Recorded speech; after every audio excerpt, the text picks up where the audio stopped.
Welcome to Gorilla Sports Off Field. I'm Liv Moods, and in just a bit, we'll be joined by Nate Jackson. This is presented by Trusted American Mortgage. Trusted American salary-based mortgage consultants want to help you get into a better interest rate and lower your monthly payments. So head to trustedamerican.com to see how they can help you save some money today.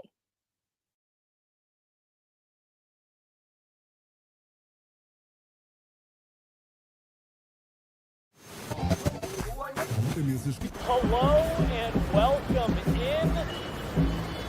Please do not leave your luggage unattended on the station.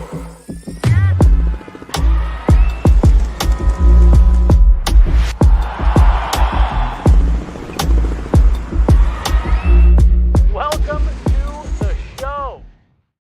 Welcome to the show. Woo! Woo! I've been doing that all morning. I'm not sure why, but I guess I'm excited. Why am I excited? Yeah, you really came in here hot, like excited. And Yeah, well, I cashed a parlay last night, which Okay. felt really good. I had a Chiefs money line. I know Broncos country. It doesn't feel right. It doesn't feel appropriate at all, but it was the head versus heart thing. My Mhm. heart wanted the Bills badly because I don't want to see the Chiefs in another Super Bowl, but my head was like, it's the Chiefs. yeah. You What about the approach? And this might be out of the question, but Okay. how about just don't bet on the game if it's like Oh, that's out of the question. Fortunately. Yeah, we don't, that's not what we do around here. Yeah, we Okay. place bets. It was Chiefs money line. It was Hunt over on rushing yards, and it was Xavier Worthy for a touchdown. Oh wow, so So you hit. I turned about $25 into like 175. It was Woo! woo. So that's hence the woos. Not feeling great though, as an AFC West Broncos fan, about the Chiefs in another Super Bowl. We're gonna spend Yeah. some time in just a moment talking about the Chiefs Bills game, but I do want to just recap both games from yesterday. So we're gonna Yeah. start with the first game, which was Eagles Commanders. Yeah. Eagles 55, Commanders 23. Now, I Yep. don't think that the end of that game or how that game ended at all takes away from what Jaden Daniels was able to do with this Commanders team. And also, I think you've got to give credit to the team as a whole. You know, they had some coaching changes in there. They had established that run game around Jaden Daniels, although it seemed like many games he didn't really need it. He was doing what he needed to do on his own, but felt like it was a very large team effort by the Commanders this season, and it showed. And they were fighting for the NFC title. Fell short, but Jaden Daniels, most rushing yards by a rookie quarterback, most total offensive yards by a rookie, 2 road playoff wins, a 12-5 record, 37 total touchdowns, and led the Commanders to their first NFC championship game since 1991. Are you willing to call this season by Jaden Daniels, the rookie quarterback, the best rookie season of all time? Best rookie season of any position of all time, or just Ooh. rookies, or I mean just quarterbacks. Let's start with quarterbacks.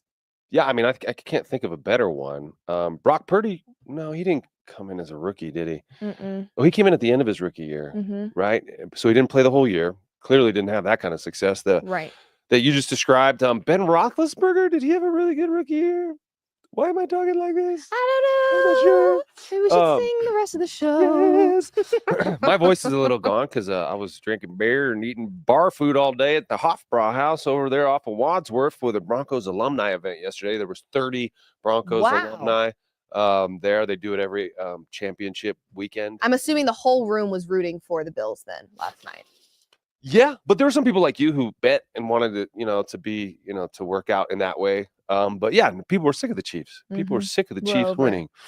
Josh Allen 4-1 against Patrick Mahomes in the regular season, 0-4 in the playoffs. I know we're going to get to that one.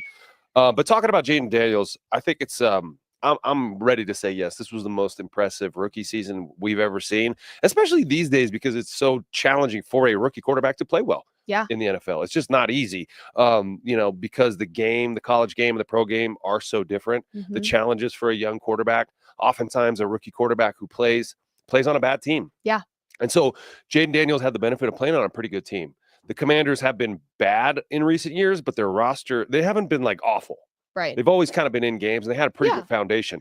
New owner, new coach, new quarterback, all within a year. And it just shows you how the energy can, when the energy improves, then everybody improves, right? So it's more fertile ground for guys to play well and feel connected to the team they're on. But Jaden Daniels, just calm, cool, collected, sees things before they happen. Very athletic, really good arm, and really the processing of him as a young quarterback leaps and bounds ahead of his contemporaries. Even Bo Nix, who kind of neck and neck for a second there in the Rookie of the Year stuff, but Jaden Daniels clearly surpassed that. But Vic Fangio put an end to that yesterday in a major way. Did indeed. Vic Fangio up for Assistant Coach of the Year, and he might just win it.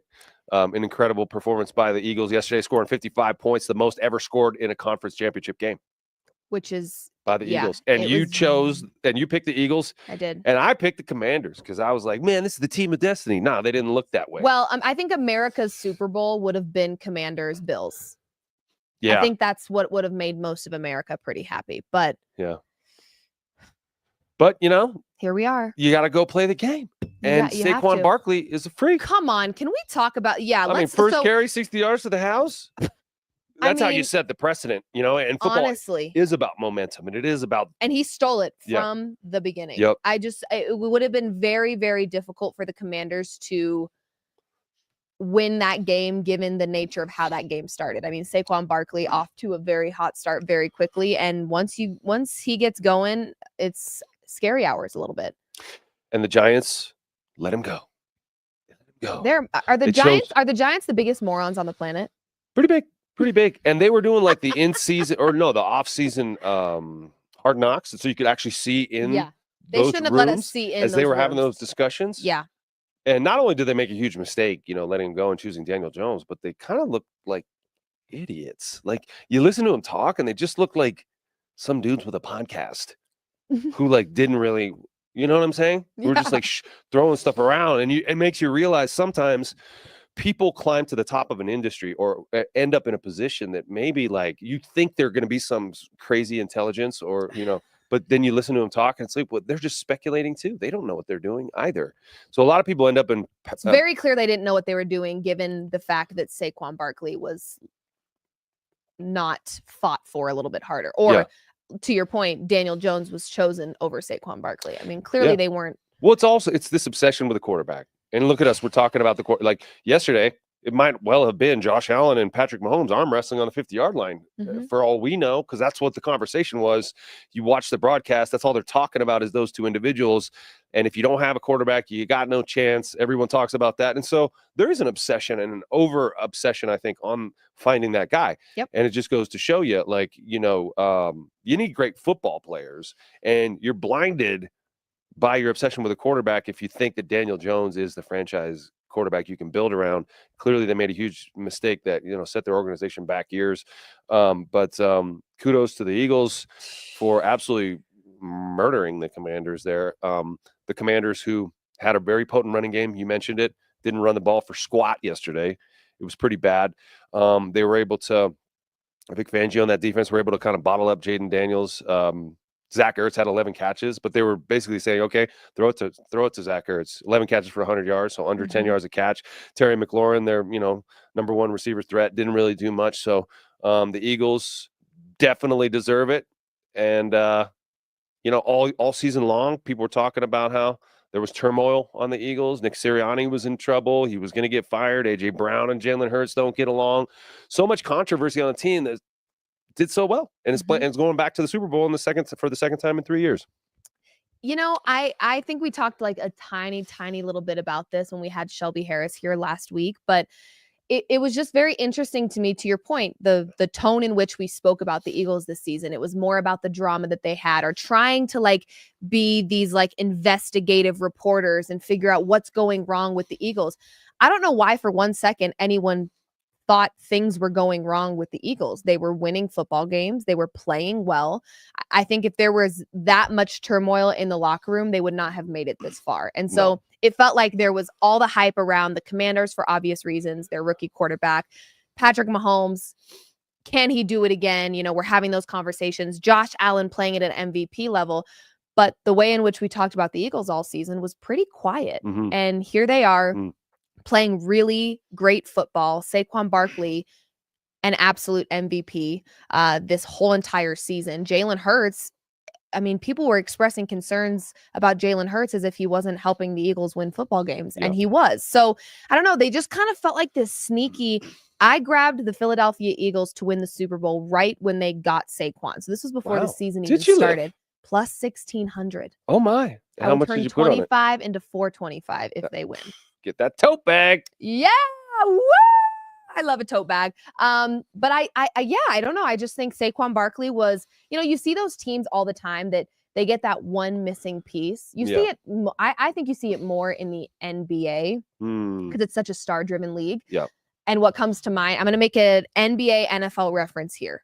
When the Boston Celtics got Drew Holiday, it completely transformed their entire team. Yeah. They still had Jason Tatum, Jaylen Brown. They still had all those guys. But when they got Drew Holiday, it was like, you can't stop this team. Feels like when the Eagles got Saquon Barkley, same energy. So I see it. I see them winning it all. I see it. It would be nice. It would be so nice. A repeat of the Kelsey Bowl from a couple of years ago. Remember the Kelsey brothers and Mama Kelsey? That's like when we started getting the Kelsey stuff shoved down our throats. Yeah, I'm choking on. I'm over it. We're all gagging on the Kelseys here. But some people are. Yeah, we're not gagging on them. Here on this show. We're not. No, we're not really, going down. I'm not a hater of Travis Kelce. I just think, the extra fluff that's been going on around him that is not football related. I'm like. I'm just kind of over and until they get dethroned, it's still going to be there. So much to you were talking about Saquon Barkley to Philly when Derrick Henry went to Baltimore, and the way they were playing this year, that was a similar energy. It would have been cool to see those two face off against each other in the Super Bowl. I think the Ravens could have given the Chiefs a better shot yesterday. I was gonna say that. I felt like when I was watching that game, I was like, if this were Baltimore, I feel like they could beat the Chiefs. Yeah. But that's what really frustrates me about Baltimore is it's like Well, they had it too. It was like the same thing. Tight end can't secure a catch at the end of the game to kind of take it to the next level or whatever. Josh Allen, to me, he doesn't think he can beat Patrick Mahomes. It's like clear. His body language is, I'm not going to win this game. It's like, we made it this far, but there's no way we can get through this hurdle. That's how I feel when I see that team play against the Chiefs. Even though it's very close and, there were some plays that didn't go here or there or whatever. But I just don't think he has a lot of confidence going against Patrick Mahomes. Is it fair to say that Josh Allen just doesn't have that dog in him? The big game dog. I already know. Here comes Bills Mafia. I just already know it. They're I don't think they can say much. I don't think they can say much. They really can't. At this point, Bills Mafia. Yeah. Might be time to just quiet down over there. All right. But here's the deal. Josh Allen, amazing quarterback. Okay. He's a Wyoming guy. My mom is from Wyoming. I have nothing but respect for Josh Allen. However, I think it is fair to say he doesn't have that dog. There's a certain swagger that you have to beat a Patrick Mahomes. Yep. There's a certain swagger that you have to possess before the game even begins. You have to believe you're that guy. Yeah. Does he believe he's that guy? No. I don't know. It's just not. It's not reading that way. So after they beat the Ravens, he got interviewed down on the field after the victory, and whoever was interviewing him asked him about the matchup next week against the Chiefs. You guys haven't been able to get past them. What are you going to be able to do to get past them? And he's kind of like, I don't know. I don't really want to talk about that right now. We're just going to enjoy this victory and we'll just kind of see what happens. I want him to grab the mic and bark into it. Like we know that's our hurdle and we're going to make sure we get it done this time. We're going to enjoy this victory. Is what I'm going to do. But we're going in there to win next week. He doesn't say that stuff. It's like, and so I knew then last week when I heard him talk that no, they're not going to do it. He doesn't believe it. And so if your quarterback really doesn't believe they're going to win, then you're not going to win. Right. In those moments, because you're playing against a team that does believe they're going to win. And also the refs do believe the Chiefs are going to win too. So you got to go against both of those. Your confidence has to be double. Yeah. And then on that last play in question, and then we're going to talk about the fourth down where he kind of threw it up to Dalton Kincaid, and Dalton Kincaid is getting roasted because he didn't come up with that catch. But there were things Josh Allen could have done on that play that the GOAT would have done. And he got a blitz. He didn't understand where it was coming from. He slid the protection the wrong way. It was a 5-man rush. He has 5 guys to block those guys. He slid them the other way. So 2 guys came free from this side. He had a hot route open, his back to left. He didn't see any of that. He just kind of ran back and threw it up. Now he gave his guy a chance. But the best quarterback in the league is going to understand where the blitz is coming from, understand where his best outlets are, and probably complete that ball to an open receiver, and he can run for the first down. Josh Allen didn't do that. Incredibly talented. Yep. He's probably going to win the MVP, but he ain't going to the Super Bowl again. And isn't that what you'd rather do, you know? Yeah. MVP, MVP. Just saying. I mean, you'd Right. rather, At this point, though, at this you point, think it Patrick feels Mahomes cares about that? right. About how many MVPs Lamar has? He doesn't. No. He doesn't. He's winning Super Bowls. He's going to Super Bowls. We have, let's talk a little bit more about that matchup, because I think all of America, plus their grandmas and their grandpas, wanted to see the Chiefs maybe not make it to another Super Bowl. You know, you just kind of grow tiresome of the same team being so great. Andy's in the other room. Yeah, well, Boo. Andy, sorry, but it's, you know, I think most people that wasn't the result they were hoping Andy's for. running the board, and she is a Chiefs Chiefs fan. Yes. And so, there's some great Chiefs but by the way, fans we have out there. nothing but respect for Andy, and she's freaking awesome. So she's one of the few Chiefs fans I can actually tolerate. But listen, I think most of America did not want to see. Let's say the Chiefs get fans there. are not that obnoxious compared to some other fan bases. No, they're pretty nice. I'm gonna say this. Okay. Yeah, let's give some flowers to the Chiefs fans. and Broncos country might be upset with this one. Just deal with it, okay? But I am gonna say this. I feel like Chiefs fans could and should be more obnoxious than they are. Yeah, they would. They would. I mean, they should be. If they were winning this much, you guys are like. Yeah. I mean, no one really can touch the Chiefs right now. No one can touch Chiefs fans. Like you guys can really let people have it. Yeah, like our very own Scott Schaefer, who also works here and is a huge Chiefs fan. We did that watch along when the Broncos played the Chiefs, and it was like the Chiefs have been so good. He felt humble. Bad. He was like he felt bad that they won at the end like that. He's like, I think he wanted us to win that to get one back. And he could have been like this in both of our faces, and he wasn't. And they are pretty gracious in victory. Actually, they are. I mean, imagine like the Raiders fans if they were to be winning that much, or like, oh yeah, you know, who is the most obnoxious fan base? Because Broncos fans are pretty respectful and humble as well. They are. It's Cowboys fans. Yeah, because they're delusional. First of all, not only are they obnoxious, but they're delusionally obnoxious. delusionally obnoxious. Okay, because they talk like they've got the best record. They act like they've won 15 Super Bowls. They gloat like they're champions of the world, and it's like 30 years later, I'm still waiting for it's our year to actually be real. Yeah. So I would say Cowboys fans have got to be the absolute word. I would say Philly fans are also not great. No, Philly. They're a little, but they are obnoxious and loud and crazy, but that's also just Philly. Mm-hmm. Yeah. So I also have a little bit of grace. You walk down the streets of Philadelphia and people are going to be, right. Like same energy. That's that Philly energy, period. So I give them a little bit more grace. I've been to Dallas. I went to school in Fort Worth. I've been to Dallas many times. That's just Cowboys. Cowboys fans are their own category of just like not all there. Yeah. When it comes to their team. Like, what do you mean it's our year? What makes you think? Well, because Jerry Jones is the king of hype and he keeps these guys to believe it every year. Can we stop? I know. Stop with the hype, Jerry, please. I know. Well, now they got the Schottenheimer as the head coach. Marty's son, Brian. Do you think that's good or bad? I don't think that's good. I have no faith. I have zero faith in the Cowboys to do anything for probably the rest of my life. Yeah. Sorry, but it's the truth. They haven't done anything for my whole life yet. No. Jerry Jones's life. As long as Jerry Jones is around pulling the strings, or at least like, maybe he in his older years, he's not going to be as involved. Right. Maybe he'll step back and things will change. But I think that it's like the Dan Snyder energy in Washington. He's gone, and now look at him. Like everyone's playing free and like happy and like feels like the Cowboys organization just has like a dark cloud of toxic hanging over its head. Yeah.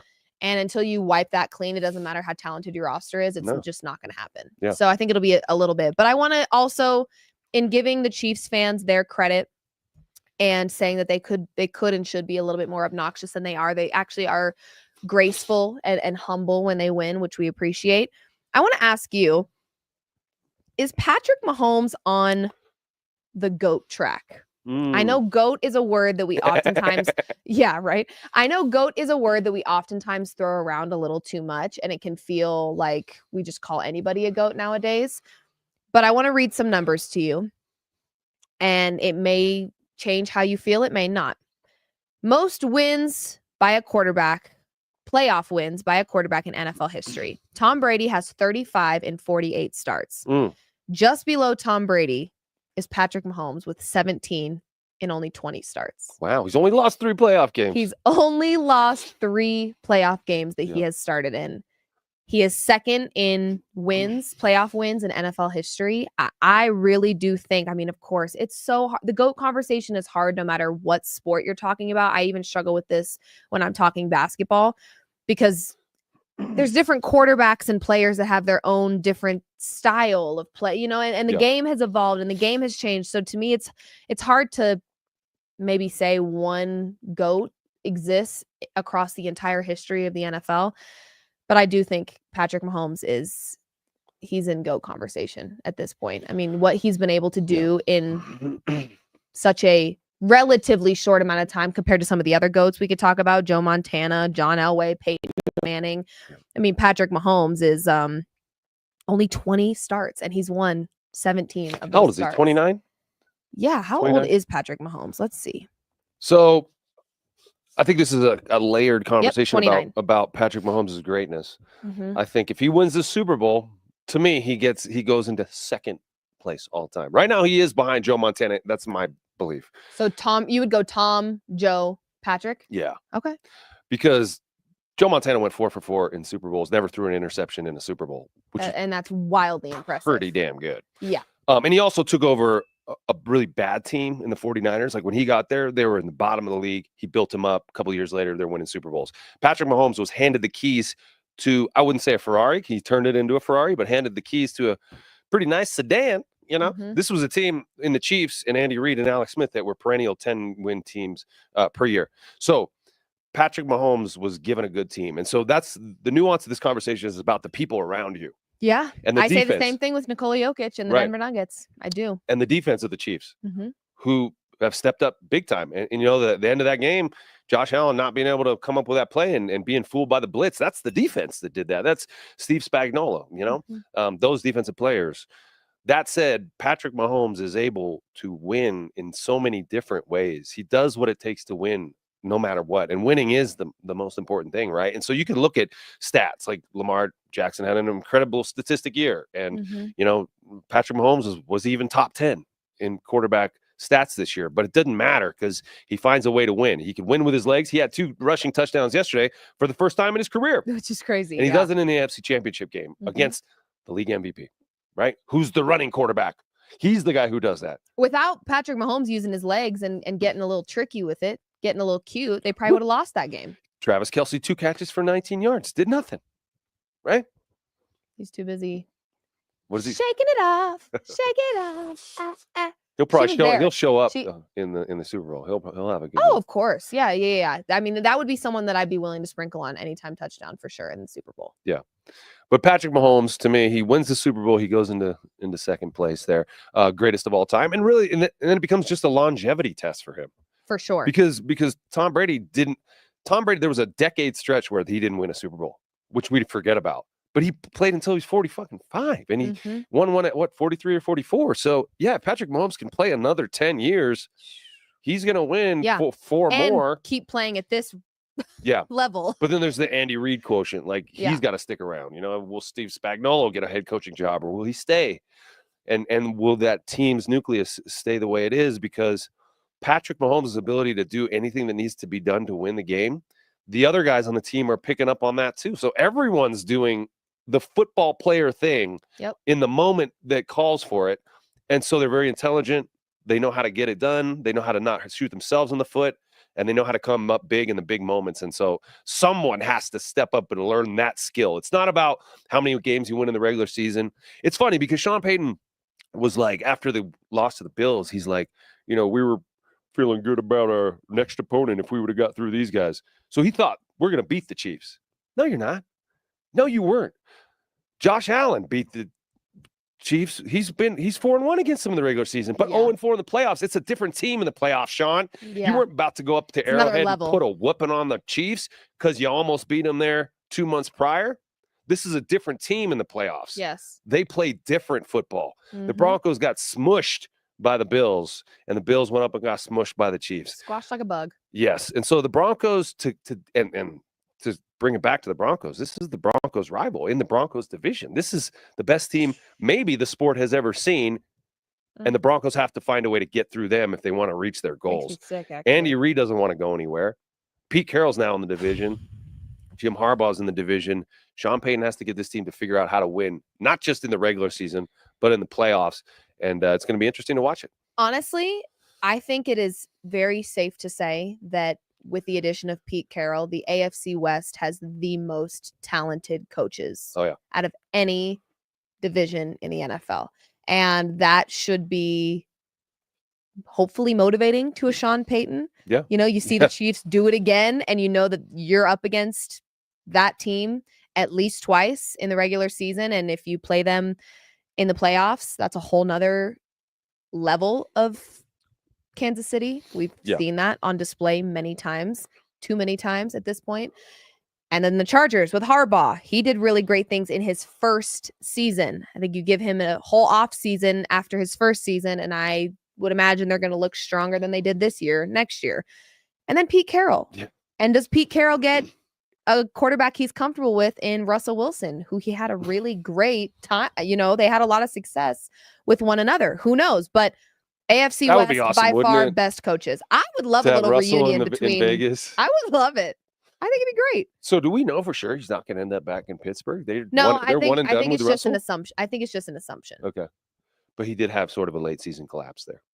Yes, he did. Yeah. But also, again, I team. just think he gets stuck in these positions where he becomes the fall guy. But really, you and I have talked a lot about the fact that it wasn't just Wilson that had a late season collapse. No, it felt their like it was everything. Yeah, their defense. George Pickens is a little diva. He won't block. He won't do anything. So, yeah. And then unfortunately, who catches, Russell. It's always Russell. Yeah. And so I don't know. I would think he may want to get out of there just before things go from bad to worse. But I think he really likes Mike Tomlin, and Mike Tomlin's going to have a plan to fix what was going on. And so talk Steelers really quick. I'm a buddy. My buddy is a scout for the Steelers, and I played with him here. And up in the press box a couple times during the games this year, I saw him there scouting their next opponent, and he would be up there with binoculars, just looking at the opposite sideline, just trying to steal signs and do all the stuff, figure out all their game day operations. And he's taking notes on everything, not just the signs and what the signs mean, but their interpersonal relationships on the sidelines. Which guys are have problems? Which guys can you get to? Which guys are that kind of thing. They're doing a lot of recon work, which I found really interesting. But what he told me about the Steelers defense was that Patrick Queen, who's that middle linebacker that came over from the Ravens, was wearing the green dot, and it was too much for him. And he wasn't getting guys lined up. And he was so there's a communication issues with the Steelers defense because they like to disguise a lot of stuff and, shift in the last moment. And he was having a hard time getting it out of his mouth and getting guys lined up in time. So they were actually getting lined up after the offense already broke the huddle. And then it's too late because you're trying to get to your disguise. And then boom, so guys were out of position. And I think that they'll fix that this offseason, whether it's just giving Patrick Queen more time with that responsibility or getting a new guy in there to do that. But there's always stuff that we don't know what's going on. Of course. All the stuff behind the scenes. And there's more of that than I think. Yeah. Oh, yeah. There's less that there's less that we see than we don't not see more of. Yeah. So, sometimes it's hard. English can be difficult. Well, it's just like anybody's life. You don't bring your, all the stuff going on in your life to work. You try to keep it, keep stuff in-house. Yeah, exactly. If you let it start trickling out, you might be in trouble. Yeah. So. And the best teams do keep it in-house. And so every team deals with the drama. Of course. And the teams that have been able to go this far. One more thing about the Eagles, they probably used all this talk to galvanize them. Everyone's talking crap about us. They come together because of that, right? And so they work the problems out. There's a problem with AJ Brown and Jalen Hurts. Everyone's talking about it in the media. All right, well, we'll use this as an opportunity to get closer together and squash it. Nick Sirianni's on the hot seat. Everyone thinks our coach. All right, well, let's rally around him. Let's play better for him because we do like him. We do like playing for him. I don't know if that's the case, if they love him or not, but they're playing hard for him. And so a lot of times the chatter out here can bring you closer together as a unit, but you have to have good leadership. Have to. If Yeah. you don't have it, then Kind of scared. whoa, sorry. Anyway, last thing on the recap from yesterday's games. Oh, Bills Mafia, you're not gonna like this one. Mm. Put on your seatbelts, buckle up. We've seen quite a few AFC Championship games. Yeah. Now, should the Bills be banished from another AFC Championship game?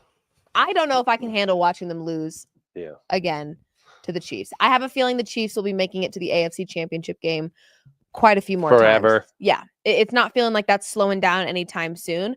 Here's what I'm going to tell you. Joe Burrow, let's get back on track, baby. What about Bo 'Cause you Nix, man? seem to be Oh, yeah, I guess. Well, yeah, the Broncos can face the Chiefs in the AFC Championship game.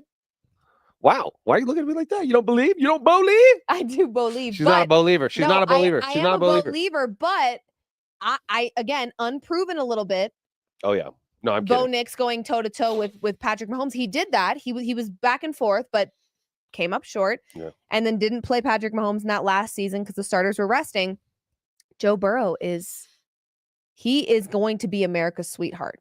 If Joe Burrow can come back healthy, still playing at an MVP level, Jamar Chase still playing at an MVP level, they go into the playoffs. They have a much better record next season than they did this season. And they meet the Chiefs in the AFC Championship game. The Bengals and Joe Burrow could be America's sweetheart. They could be the reason that we don't see the Chiefs in another Super Bowl. Joe Burrow is the quarterback that gives Patrick Mahomes the toughest time. We need him. Yeah, we do. Joe, we need you. Or Lamar. Lamar. I don't know if I trust Lamar anymore. Yeah. In these playoff spots, it makes me so nervous. They did have a bunch of turnovers in that game. It just feels like regular season, you watch Baltimore and you can't help but think this is a Super Bowl team. Yeah. And then when it's right in front of them, just all down the leg. Down the leg. Yeah. Peyton Manning did have a similar sort of career trajectory to Lamar. Now, they play very different styles of football, so I wouldn't expect Lamar to play until he's 40 just because he runs around so much. Right. And Peyton didn't do that at all. But Peyton, at Lamar's age, had not won a Super Bowl yet, had not been able to get over the hump. I think he'd won an MVP or two, but hadn't been able to get his team to the next level yet. So you kind of got to learn how to do that. And, maybe there's a little bit of the Chiefs have to kind of lose some guys and get dismantled a little bit. Like, God, isn't that so sad that the only way the rest of us are going to have a chance is if they just start falling apart? Well, maybe Travis Kelce retires after this year. He's not young. Remember what I said earlier this season in that very chair? No. I don't want to see him play anymore. You don't? Yeah. I'm over it. I think most people are. Just go, this is Travis Kelce. Now, Chiefs Kingdom, you're going to listen to this and you're going to go, of course she says this because she wants us to be bad. Well, no shit. Of course. Please. Come on. I'm over it. I'm an AFC West Broncos fan. I don't want you to be good like this anymore. However, there's nothing wrong with being a tour husband. Traveling the world. What's he going to do once Swift? he retires? He's probably going to be an actor, right? He's going to get into acting. I can actually see that for sure. That's actually a really great prediction. I could totally see Travis Kelce becoming an actor. Yeah. Yeah. Well, I think he's done soap some operas, some commercials and stuff, and he well, did and the he still Pfizer one. Doesn't he still have his pod? Yeah, He's got his podcast. He's probably doing all That'll sorts probably of stuff. take off. They'll probably tour He'll with their probably start a podcast. production company, content. Like he'll probably try to do the Omaha thing. Oh yeah, Why not? Right. Right. He'll the get Kelce brothers creative. should start their own production company. That should I be agree. the next thing. I think that'd be great for them. Yeah. We kind of predicted this earlier, not predicted, but we did talk about this earlier in the season. Do you feel like this is overall, you had Josh Allen, MVP, playing at an MVP level, will likely win MVP. They made it to the AFC Championship game. They face the Chiefs. They lose yet again. Would you classify the Bills season as a disappointment? Yeah. Because they classify it that way. Those fans classify I'm sure it feels that way right about now. Yeah. And we talked about this heading into the Broncos matchup, and that's why, and we had that, what was his name? Sal Capaccio on. He was a Bills sideline reporter, but he said that. He's like, if they don't win the Super Bowl, it's a failure. because they've been so close for so long. And now they got to go home just feeling like absolute losers because once again, close but no cigar. And so once again, looking ourselves in the mirror, once again, what do we got to do? Do we have to add pieces?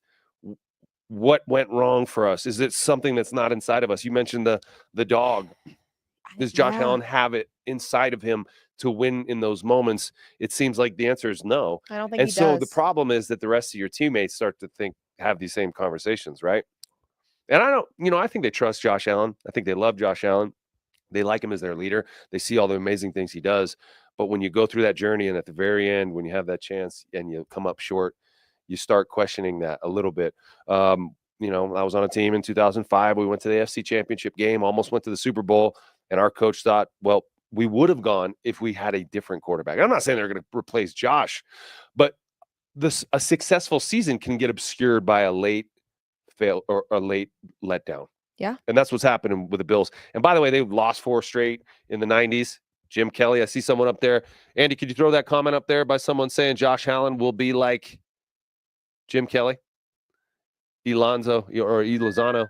Josh Allen will be like Jim Kelly. If you know, you know. And Jim Kelly, close but no cigar. One of the all-time greats, but not really mentioned with the all-time greats because he couldn't get it done on the grandest stage. Listen, but they actually made it to the Super Bowl.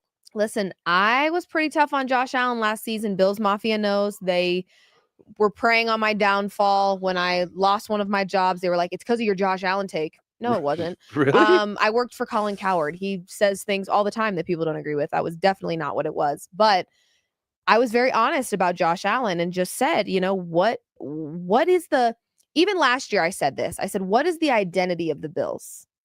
It's like they've got talent. They can win games. Yeah. But you don't look at that team and go, wow.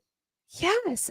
I cannot figure out why I am just not all the way bought in on Josh Allen. And I think it's at a certain point when you lose to the same quarterback, the same team over and over and over again. And like you said, even his approach before the game started was like, oh, I don't know.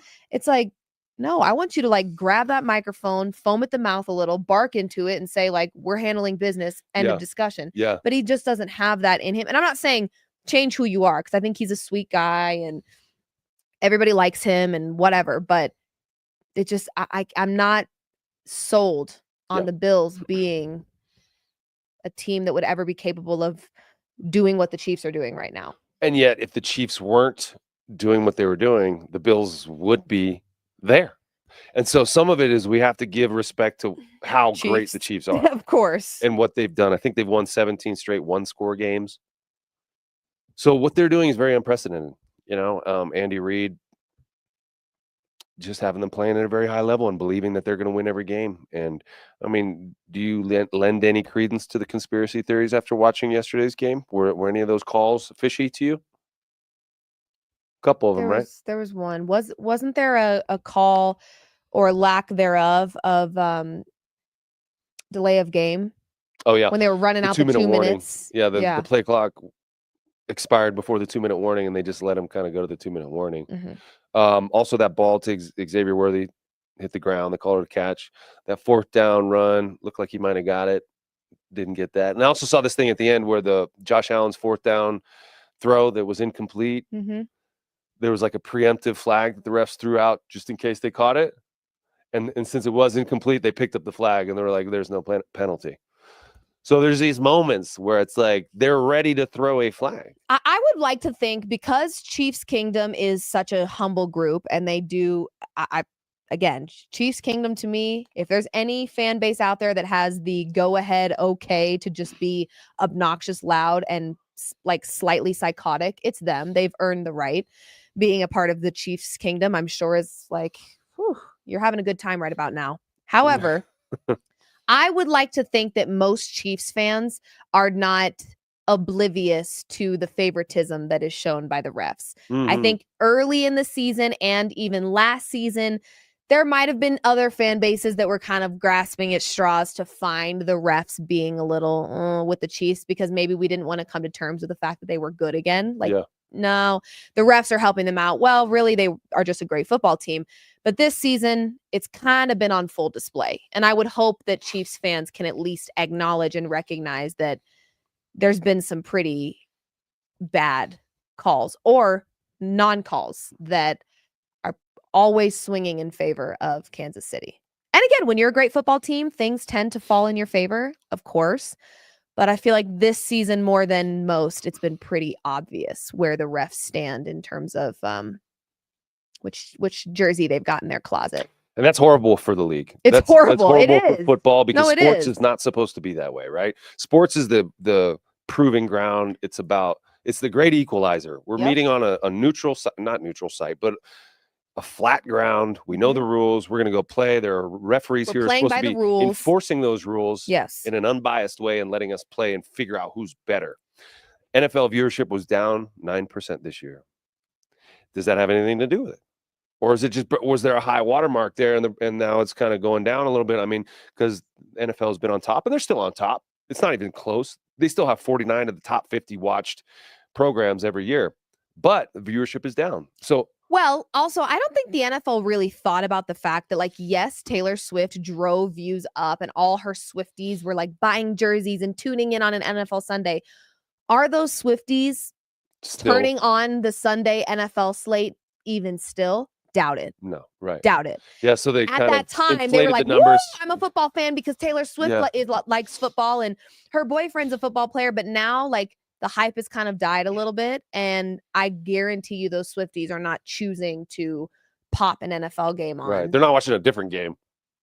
Right. So Yeah. I think that's probably, So I would is that imagine part of it. So is that why the refs are rigging it for the Chiefs? Because they know that the Swifties aren't going to watch unless the Chiefs are there. And if their viewership goes up, then the sponsorships can, then the they can charge more for everything, and everyone gets rich.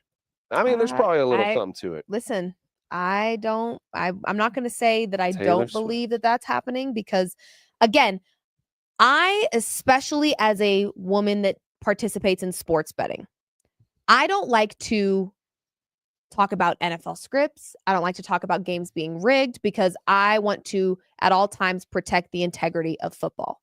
I think in my space and in my industry with sports betting, there's already a very fine line there that you don't want to cross or overstep or whatever, which is why they've got so many rules and regulations against players getting involved with betting. But I want to protect the integrity of the game. However, like I said, after a certain amount of calls that are blatant, here's the problem with the calls that the refs are either not calling or the calls that are in favor of the Chiefs.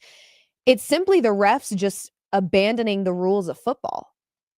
Like you said, Xavier Worthy dropped a ball and they called it a catch. That's not a catch. If we define a catch in the NFL, that wasn't one. Mm-hmm.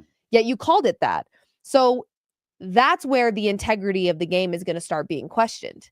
The refs leaning one way or the other in a game, like, I understand the refs were not the reason the Texans lost. The Chiefs were more prepared. CJ Stroud was getting knocked around. I understand. But you're messing with the integrity of the game. And there's going to be people that stop taking the game seriously because they don't believe that the integrity is still intact. So that's the part I worry about, is if we continue to see these lopsided calls and we continue to see just a blatant disregard for the rules of the game, that's going to be a problem. Yeah.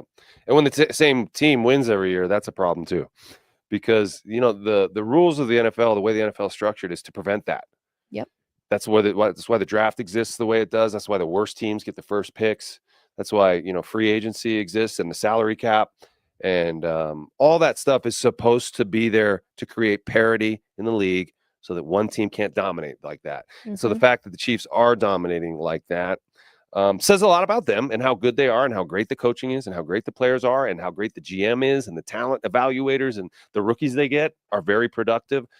They do all that right. But if the league is also greasing the skids for them to get it right, that's a problem. And if the NFL viewership is down, that's also a problem. Yeah. Because that hasn't happened in a while. The NFL has just kind of continued to climb. And so if we start to see a dip, obviously they're going to try to figure out why. And maybe that has a small thing to do with it. I don't know, but maybe there's also different streaming options and people are watching in different ways. Right, and how do they calculate all this anymore? And so But yeah, screw the Chiefs, I guess, is what I'm trying to say. Moral of the story. Listen, again, we can say we don't like the Chiefs, and there are some pretty egregious calls that the refs have that typically work in the favor of the Chiefs, but there is no denying how talented they are as well, how well coached they are, how talented Patrick Mahomes is. No one is taking that away from them. I think you just got to let the rest of the fan bases be a little salty, lick their wounds a little, and then we move on and we're ready for the Super Bowl. Before we get out of here, Nate, we will save for Thursday some Broncos mock draft conversations. Love it. We'll cook up some mock drafts and hopefully get our team prepared enough for a domination 4-time Super Bowl appearance. We're going to be talking mock draft for the Broncos on Thursday, as well as, of course, talking more about the Super Bowl. But really quickly before we get out of here, immediate reaction to the Super Bowl without giving it much thought. You can give it more thought between now and Thursday. Who's winning it all? I mean, the Chiefs are going to win because they're just better than everybody, and they know how to get it done. That said, Eagles look very good. They've dominated. Eagles. So I would not be surprised, I guess, if the Eagles find a way, because I think that talent-wise, what we saw yesterday, the Eagles were the more impressive team. I agree. I agree. And they stopped a really hot team and made them look really cold, and the Bills did almost beat the Chiefs, right? In Arrowhead. So I think the Eagles are playing at a really high level and very confident. Vic Fangio is going to have a good plan for Patrick Mahomes. When Vic Fangio was a coach here, he did a pretty good job against Patrick Mahomes. They never, although the Broncos couldn't find a way to beat him, it wasn't because of the defense. It was the Broncos offense was bad. Vic Fangio always had a pretty good game plan for Patrick Mahomes. So I think he's going to have that again. And if Saquon Barkley can do what he did there, and Jalen Hurts could do what he did, because they each had 3 touchdowns on the ground. I'm going to have to get a Barkley jersey, I think, before I fly out for the Super Bowl. Yeah. I'm going to have to get a Barkley jersey. That's smart. I'm big fan. Yeah.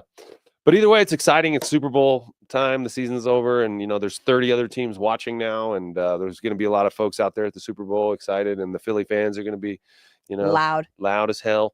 And then the Broncos are watching, wanting to be there. Everybody wants to be there. Sean Payton wants to be there, man. He wants to get back there. How great would it have been if Sean Payton had been there right now in New Orleans, going back home for the Super Bowl? It didn't work out that way. It's not in the stars quite yet, but who knows? In the next back to the beginning of the season when the Saints looked like they could be a Super Bowl team. Well, the first 2 games. How much has changed? Can you believe also that we're Super Bowl's tomorrow? Yeah, I know. Not tomorrow, but I know. Very quickly coming up. Time flies when you're having fun. And we're having a ball. We're having a freaking ball. Okay, well, we will be back Thursday at same time, 11 a.m. Mountain Time, to talk Broncos mock draft, as well as give a little bit more in-depth analysis about the Super Bowl. I'm going Eagles. Nate's saying Chiefs because it's just hard to fade them right now, and I totally understand that. But I think there's some revenge brewing for the Eagles, and I like it a lot. So we'll be back Thursday, 11 a.m. Mountain Time, for another episode of Off Field. This is presented by Trusted American Mortgage. Head to trustedamerican.com to see how they can help you save some money by lowering your monthly payments or getting you a better interest rate. Thanks for hanging, and we'll see you Thursday. Bye.